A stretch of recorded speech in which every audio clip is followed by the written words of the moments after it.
आदाब, नमस्कार। The red mic में आपका स्वागत है। मैं हूं सौरभ शुक्ला। व्हाट्सएप अंकल और व्हाट्सएप आंटियां और व्हाट्सएप फूफा, व्हाट्सएप बुआ, व्हाट्सएप मौसी, व्हाट्सएप मौसा, सब लोग हो जाएं सावधान। तमाम व्हाट्सएप ग्रुप्स में आप होते हैं, अपने फैमिली के व्हाट्सएप ग्रुप में, अपने स्कूल के व्हाट्सएप ग्रुप में, और सबसे ज्यादा जो एक्टिव व्हाट्सएप ग्रुप होता है वो आपका हाउसिंग सोसाइटी के का व्हाट्सएप ग्रुप होता है। तो इसलिए हम सावधान कह रहे हैं क्योंकि यहां पर आप जो लिखते रहते हैं, भिड़ते रहते हैं, उल जलूल बातें करते रहते हैं, उसके लिए आपको सजा हो सकती है। और सजा भी हो सकती है, आप जेल भी जा सकते हैं। और ये हवा में नहीं कह रहे हैं, ये हुआ है और बड़ा दिलचस्प किस्सा है। उसके बारे में हम आपको बताने के लिए यहां हाजिर हुए हैं। कोर्ट ने व्हाट्सएप ग्रुप में डेरोगेटरी बातें लिखने के लिए, आपत्तिजनक बातें लिखने के लिए एक रिटायर्ड आर्मी ऑफिसर और उसके बेटे पर 60,000 रुपए का जुर्माना लगाया है। और यह भी कहा है कि वो माफी मांगे, लिखित माफी मांगे और 60,000 रुपए भी दें जिसके खिलाफ उन्होंने व्हाट्सएप ग्रुप पर आपत्तिजनक बातें लिखी थी। यह मामला दिल्ली का है और दिल्ली की द्वारका कोर्ट ने यह फैसला दिया है। आप कोर्ट ने यह भी कहा है कि व्हाट्सएप जैसे जो प्लेटफॉर्म है ये पब्लिक डोमेन में है, और पब्लिक डोमेन यानी ये सार्वजनिक क्षेत्र में आता है। और यहां अगर आप कुछ भी उल जलूल किसी के खिलाफ अमर्यादित बातें कर रहे हैं तो उसे भी कानून का उल्लंघन माना जाएगा, आर्टिकल 21 का उल्लंघन माना जाएगा और उसके लिए सजा दी जाएगी। और फिर कोर्ट ने जो है एक सेवानिवृत्त यानी रिटायर्ड आर्मी ऑफिसर और उसके बेटे की प्रतिष्ठा धूमिल करने के मामले में 60,000 रुपए का हर्जाना ठोक दिया है। और यह भी कहा है कि उसी ग्रुप में, जिस व्हाट्सएप ग्रुप में उल्टी सीधी बातें लिखी आर्मी ऑफिसर ने, उसी ग्रुप में उस व्यक्ति को टैग करके माफी मांगे। तो जो व्हाट्सएप अंकल कुछ भी लिख देते हैं ना, वहीं वहीं लड़ जाते हैं, वहीं भिड़ जाते हैं। नेहरू जिम्मेदार थे, न जाने क्या क्या। ये जो फैसला है बहुत डिटेल्ड फैसला है। डिटेल फैसला जज निशांत बांगड़ ने कर्नल BS चौधरी और उनके बेटे जसबीर चौधरी द्वारा दाखिल दीवानी मुकदमे में सुनाया है। यह मामला श्यामलिक अपार्टमेंट है द्वारका का, वहां पर एक शिवालिक फ्रेंड्स फोरम नाम का व्हाट्सएप ग्रुप बना है, उससे जुड़ा हुआ है। और ये बताया गया कि जो चिचा है 2022 में यहाँ चुनाव जो होते हैं व्हाट्सएप ग्रुप सोसाइटी के होते हैं ना, ग्रुप जो रेजिडेंशियल सोसाइटी के होते हैं, 2022 में उस चुनाव के दौरान एक मामला था और उसी में ही अंकल ने जो है, इन व्हाट्सएप अंकल ने बहुत उल जलूल बातें जो हैं वो इस पूरे मामले में की थी। और ये भी कहा था कि और इन अंकल ने ऐसी बातें की, ऐसी डेरोगेटरी बातें की जिससे जो सामने वाला व्यक्ति, जिससे जो कोर्ट गया व्यक्ति, उसकी रेपुटेशन को झटका लगा। और कोर्ट पे उसने कहा कि ये अंकल माफी मांगे उसी व्हाट्सएप ग्रुप में और 1 लाख रुपए जो है वो उन्हें जुर्माना भी दें। ये मानहानि का मुकदमा दायर किया और कोर्ट ने ये मामला 3 साल सुना और ये आदेश दे दिए हैं और कहा है अनकंडीशनल अपॉलॉजी, यानी बिना शर्त कोई माफी मांगे। कोर्ट ने कहा कि जो व्यक्तिगत रेपुटेशन होती है वो राइट टू लाइफ, जो आर्टिकल अंडर 21 के तहत भारत के संविधान में है, उसमें आता है। जज ने कहा कि every individual is wasted with N intrinsic right to reputation which has been recognized as integral part of right of life under Article 21 of the Constitution of India. Hence, no one can be allowed to harm the reputation of the other person. Accordingly, the case of injunction is also made out in favor of the plaintiff. यानी जो किसी के बारे में अगर आप उल्टी सीधी बात कह रहे हैं, किसी की रेपुटेशन को, किसी की इज्जत सम्मान को आप ठेस पहुंचा रहे हैं, तो ये राइट टू लाइफ यानी जीने का अधिकार जो आर्टिकल 21 में है संविधान का, उसका उल्लंघन है। और इस केस में तो ये जो है जिसने दायर किया है याचिका, उसके पक्ष में फैसला देता है। और कोर्ट ने ये भी माना कि जो आरोपी है उसके कमेंट्स थे वो ख़राब भी थे एंड बहुत टारगेटेड थे। और ये भी पोस्ट एक्यूज ने किए थे कि ये जो मैनेजिंग कमेटी है इसके बारे में बहुत सारी बातें की थी, मिसबिहेव करने, बच्चों के साथ बहुत सारी घटिया बातें की गई थी व्हाट्सएप में।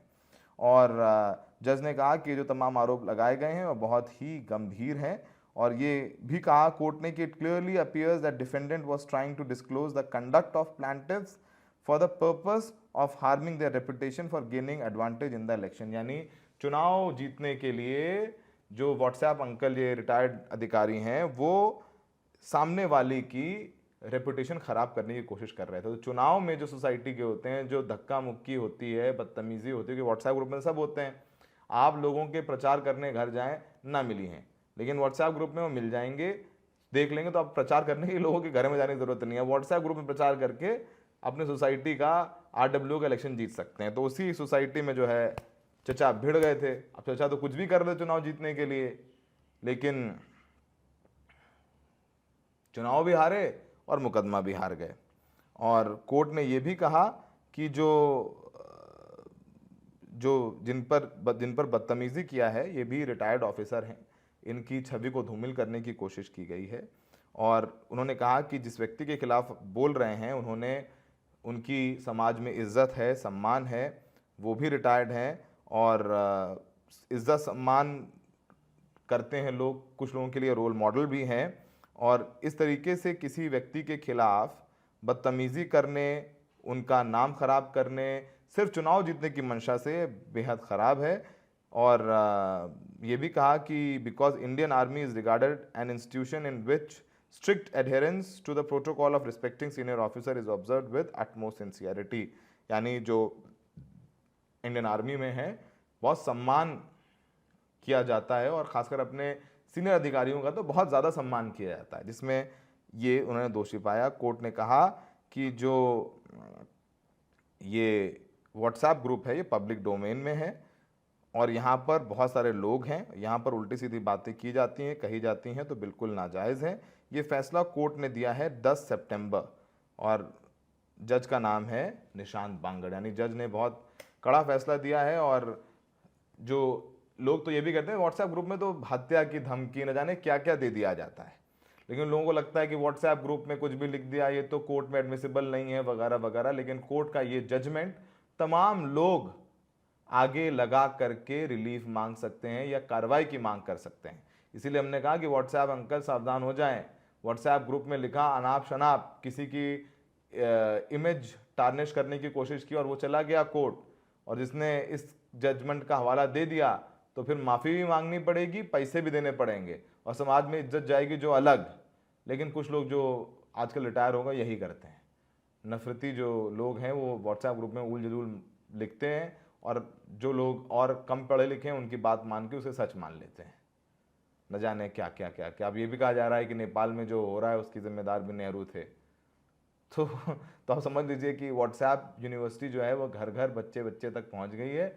सब व्हाट्सएप यूनिवर्सिटी में पढ़ाई कर रहे हैं। असली यूनिवर्सिटी में एडमिशन ले न ले, लेकिन सब ने व्हाट्सएप यूनिवर्सिटी में दाखिला ले लिया है। लेकिन अगर इस यूनिवर्सिटी में भी आपने उल्लू लिखा, किसी को डिफेम करने की कोशिश की, तो पैसा लगेगा और इज्जत जाएगी सो अलग। सुनिए जो हमारी सपना कौशिक जी हैं, द रेड माइक की लीगल अफेयर्स एडिटर, वो क्या बता रही हैं। कोई भी व्यक्ति किसी के भी बारे में ऐसी फॉल्स स्टेटमेंट बोलता है जिसका वो जानता है कि दूसरे व्यक्ति की रेपुटेशन खराब हो सकती है सोसाइटी में, लेकिन वो फिर भी कोई गलत स्टेटमेंट पास करता है, तो इसे डिफेमेशन कहते हैं। डिफेमेशन दो तरीके से होता है, लाइबल और स्लैंडर। लाइबल मतलब ऐसी परमानेंट बात जो कि हमेशा के लिए रह सकती है, चाहे वो आपने व्हाट्सएप पर लिखी है या कोई न्यूज़ आर्टिकल लिखा है या किसी भी सोशल मीडिया साइट पर कोई कमेंट किया है, जो किसी दूसरे व्यक्ति को डिफेम करता है, उसकी रेपुटेशन को खराब करता है सोसाइटी में, तो इसे लाइबल डिफेमेशन कहते हैं।